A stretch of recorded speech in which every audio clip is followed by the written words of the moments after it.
Les sacs de courses en papier me cisaillaient les plis des doigts alors que je franchissais la porte d'entrée. Je venais de faire une journée de 10 heures au cabinet, j'avais sauté le déjeuner, et je m'étais tout de même arrêté pour prendre du lait d'amande, de l'huile d'olive, et cette marque exacte de biscuits salés sur laquelle maman insistait. Le couloir sentait le nettoyant pour sol et les oignons frits. Mes chaussures couinaient sur le carrelage. Personne ne leva les yeux. Je posais les sacs sur le comptoir en expirant. Mes poignets me faisaient mal. Derrière moi, la voix de papa trancha l'air. « Tu as eu mon message ?» Je me tournai à moitié. « À propos de quoi ?» Il entra dans la cuisine, les bras croisés, la bouche pincée. « Ta mère et moi avons discuté. Si tu ne prends pas tes responsabilités pour contribuer davantage, peut-être que tu n'as pas ta place ici du tout. » Pendant un instant, je crus avoir mal entendu. Prendre mes responsabilités ? C'est moi qui paie le prêt immobilier, dis-je, la voix basse. Les factures, les courses, presque tout. Elle agit comme si elle nous faisait une faveur ou quelque chose du genre, lança Tobias depuis le salon, sans même prendre la peine de détourner le regard de la télévision. Mes mains se crispèrent sur le bord du sac. Les biscuits salés bougèrent, manquant de déchirer le fond. Je jetai un coup d'œil au ticket de caisse encore plié dans ma poche, 16,48 $. Tout ça pour eux. Je n'agis pas, dis-je. Ma voix ne s'éleva pas, je fais, tout simplement. La mâchoire de papa se contracta. Ne sois pas dramatique. Maman apparut à l'embrasure de la porte, les bras croisés comme un verdict.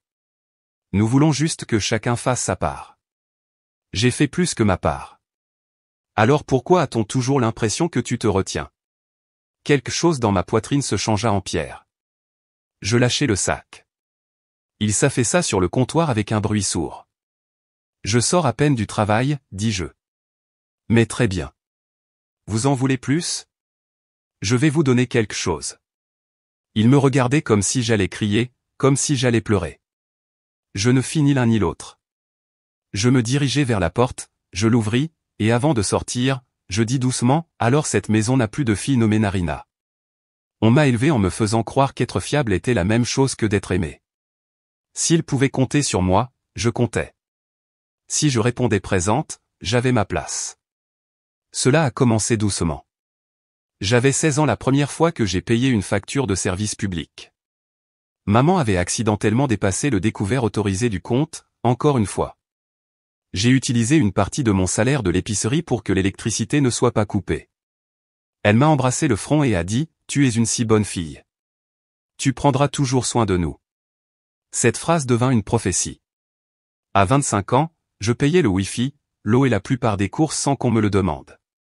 À 28 ans, je virais de l'argent pour leur assurance automobile, puis je réglais discrètement les frais de découvert de Tobias.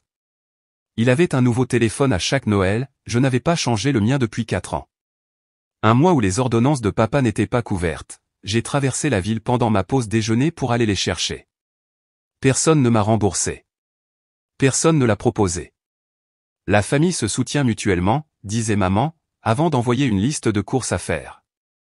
Je n'ai jamais demandé grand-chose. Je n'étais pas du genre à avoir besoin de cadeaux ou de louanges. Je voulais juste être vu, être reconnu comme plus que celle qui tenait tout à bout de bras. Mais ce n'est que lorsque j'ai commencé à tenir les comptes que j'ai réalisé à quel point les choses étaient allées loin. Un soir, une semaine avant la période des impôts, j'ai ouvert mon ordinateur portable et créé une feuille de calcul. J'y ai listé chaque transaction des 8 derniers mois, factures, courses, réparation de voitures, paiement minimum de carte de crédit, prêt co-signé, même les factures de thérapie de Tobias, que je ne savais pas que je payais encore. Chaque ligne avait une date, un objet et un total. Le nombre en bas était de 18 426,17 $. Je l'ai fixé pendant un long moment. Non pas parce que je m'attendais à ce qu'il me rembourse, mais parce que j'avais besoin de le voir, besoin d'affronter la vérité noir sur blanc. Il ne me voyait pas comme une fille. Il me voyait comme une couverture. J'ai imprimé la feuille, je l'ai scotchée au-dessus de mon bureau dans mon 2 pièces, et je n'en ai parlé à personne. Ce n'était pas pour eux.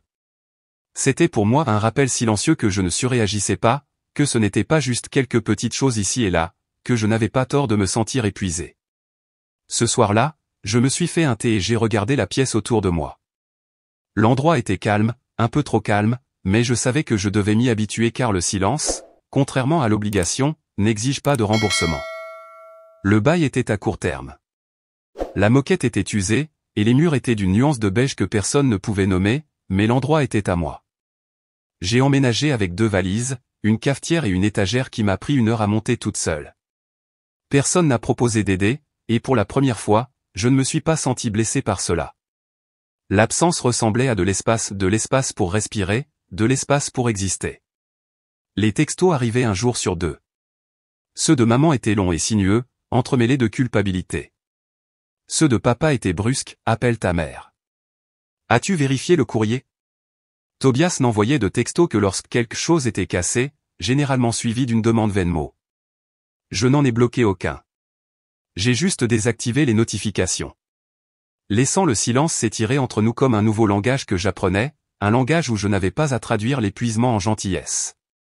Mon compte en banque sonnait moins souvent maintenant. Pas de virement, pas de dépôt précipité pour couvrir des découvertes que je n'avais pas causées.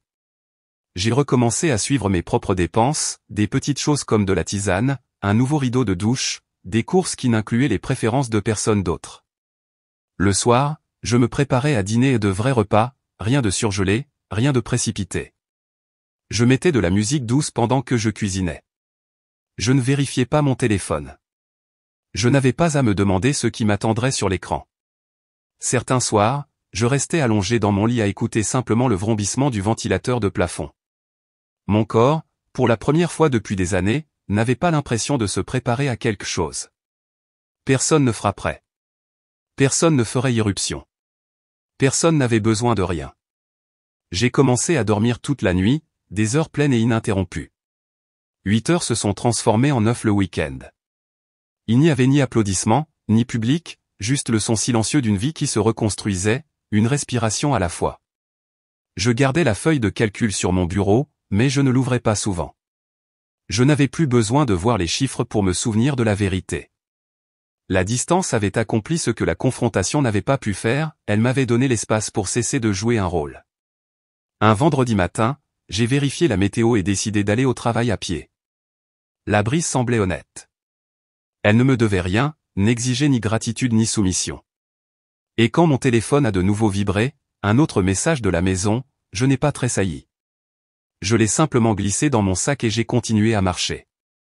Cela faisait 3 semaines que j'étais parti, 3 semaines de dîner tranquille, de nuit de 8 heures, et de consultation de mon propre solde de compte sans sourciller. Puis, un mercredi matin, juste au moment où j'entrais dans mon immeuble de bureau, mon téléphone a vibré avec un message de papa. Pourquoi la carte n'est pas passée? Pas de salutation, pas de point d'interrogation, juste ces 6 mots, comme si j'avais manqué un service à un travail pour lequel je n'avais jamais postulé. Je n'ai pas répondu. Je n'ai même pas arrêté de marcher. J'ai posé mon téléphone face contre mon bureau et me suis versé un café comme si c'était un matin comme les autres. À midi, Tobias appelait. Comme je ne répondais pas, il a réessayé encore et encore. À la 4e tentative, j'ai décroché. Je me suis dit que je me devais bien le droit d'entendre jusqu'où ils iraient. Tu savais qu'on avait besoin de cet argent, aboya-t-il avant que je puisse dire un mot. Je n'ai rien dit. Tu crois que tu peux juste arrêter d'aider et que rien ne se passe? Tu te crois meilleur que nous parce que tu as un petit appartement et une feuille de calcul? Toujours rien. Il a raccroché avec un grognement frustré. Pas même un au revoir. Ce soir-là, j'ai ouvert mon ordinateur portable et me suis connecté au portail public des biens immobiliers de la banque. J'ai tapé l'adresse de la maison où j'ai grandi. Pré-saisie. Dernier avis émis. Mon cœur ne s'est pas serré. Mes mains n'ont pas tremblé. J'ai juste fixé l'écran, pas surprise, juste froide. J'avais envoyé $1 300 par mois pendant près d'1 an, parfois plus. Je n'avais jamais vu le relevé de prêt immobilier. Ils n'ont jamais proposé de me le montrer. Je pensais que j'aidais. Je pensais que j'empêchais l'effondrement. Mais maintenant je le voyais clairement, l'argent n'allait pas à la banque. Il allait ailleurs. J'ai fermé l'onglet. Je n'avais pas besoin de détails. La vérité suffisait. Ils n'avaient pas eu besoin d'une fille. Ils avaient eu besoin d'un système. Et ce système venait de se briser. Je me suis versé un verre d'eau et me suis assise par terre à côté de ma petite table. Pas de musique, pas de bruit. Ils allaient s'agiter maintenant, me blâmer, me culpabiliser, transformer le silence en égoïsme. Mais je ne faisais plus partie de la structure. Je n'étais pas le filet qui attrapait leur chute. Je m'étais simplement écarté et avais regardé la gravité faire son œuvre. Le téléphone s'est de nouveau allumé, cette fois avec le nom de maman. Je l'ai laissé sonner, sans y toucher, jusqu'à ce qu'il se taise. Je n'avais pas prévu d'appeler. J'avais répété le silence, le portant comme une armure, mais quelque chose en voyant cet avis de saisie finale m'a poussé à agir, non par rage, mais par finalité. J'ai attendu le dimanche après-midi. Ils étaient toujours à la maison à ce moment-là, papa regardant le match, maman pliant le linge avec la télévision allumée, Tobias faisant semblant de chercher du travail. J'ai composé le numéro de la maison. Ça a sonné 2 fois. Allô? La voix de maman arriva, douce, tendue. Narina. Mets-moi sur haut-parleur, dis-je. Une pause, puis le léger bip du haut-parleur.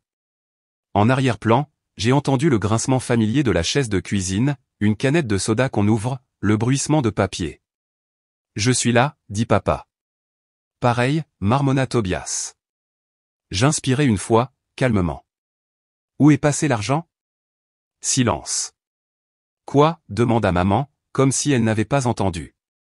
J'ai envoyé plus de $1 300 chaque mois pendant près d'1 an. J'ai vérifié le prêt immobilier. La maison est en procédure de saisie. Alors, je demande, où est passé l'argent? Maman s'éclaircit la gorge. Ton père a eu des soins dentaires, et puis le chauffe-eau a lâché. La voiture d'Ethan avait besoin de réparation, et le coût des courses, ça a été écrasant. Tobias intervint. Tu agis comme si on était parti en vacances. Des imprévus sont survenus. On allait s'arranger. Papa ajouta, ce n'est pas comme si on voulait te tromper. Les choses nous ont juste dépassés. Je n'ai pas crié. Je n'ai même pas soupiré. Vous ne m'avez jamais montré une facture, jamais demandé si j'en avais les moyens, jamais proposé de remboursement. Vous avez simplement supposé que je couvrirais tout. Narina, commença doucement maman, nous sommes une famille. Tu ne devrais pas avoir besoin d'un contrat. Je hochai la tête pour moi-même. C'est bien ça le problème. Je n'avais pas de contrat. Mon nom n'était pas sur l'acte de propriété. Je n'avais même pas de place à table à moins d'y apporter quelque chose. Personne ne parla. J'ai lu les courriels. J'ai entendu les messages vocaux. Vous m'avez traité de froide, d'égoïste, de dramatique. Mais je ne suis rien de tout ça. J'étais votre fille. Vous avez fait de moi votre donatrice. Une longue respiration à l'autre bout du fil. Puis la voix de papa, basse et cassante. Tu ne comprends pas. Sans toi, nous perdons tout.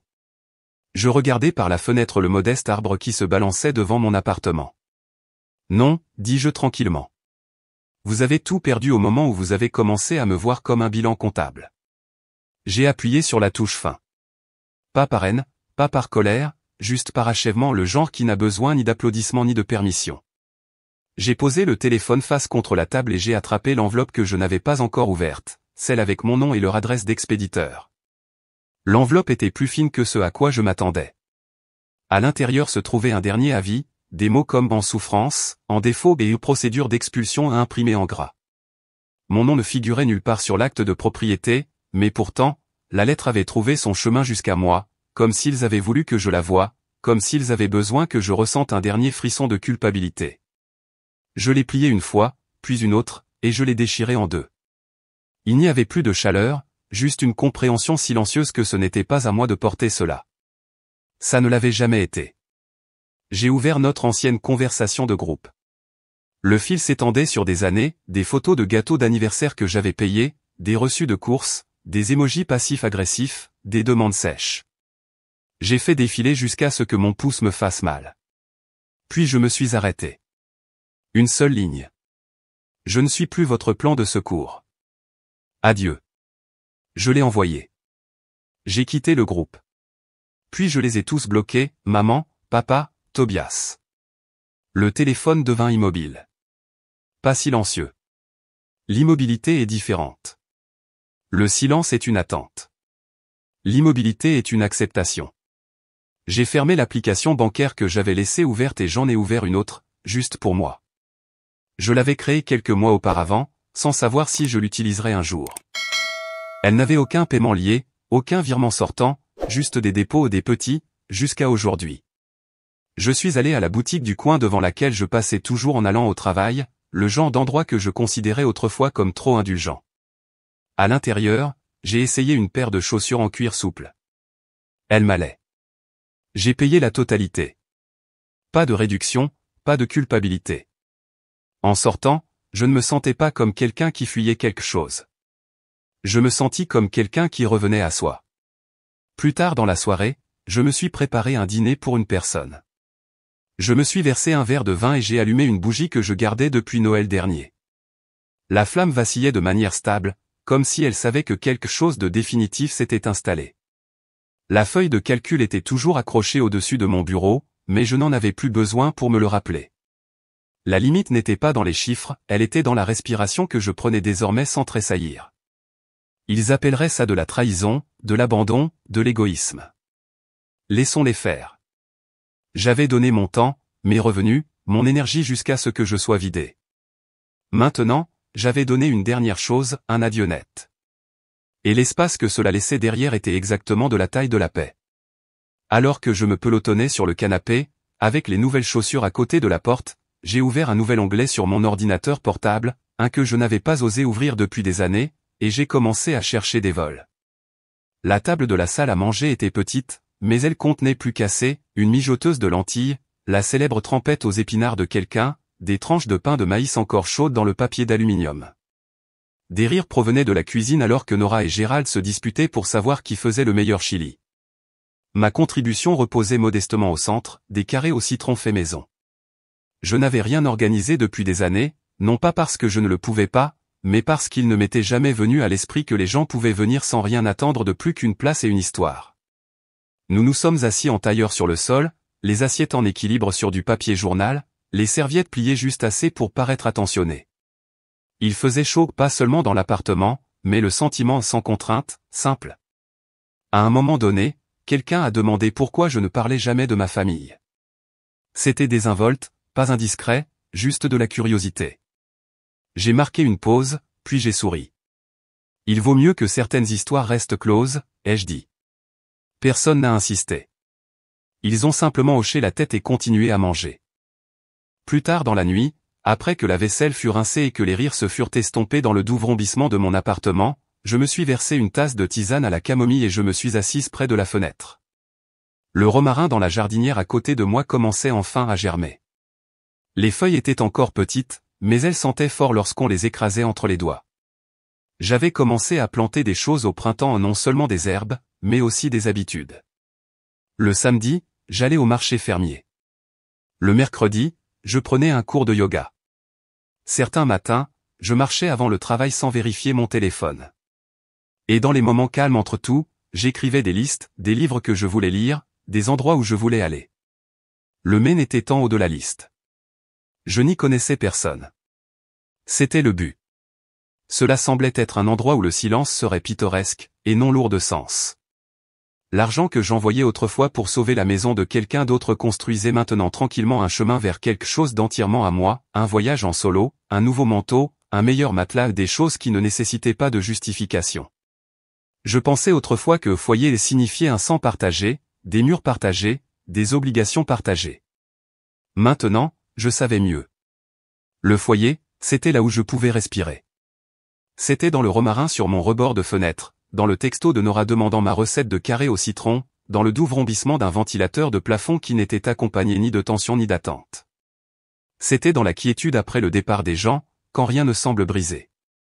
Ce soir-là, j'ai plié une feuille de papier propre et j'ai écrit les mots « liste de choses à emporter, Maine ».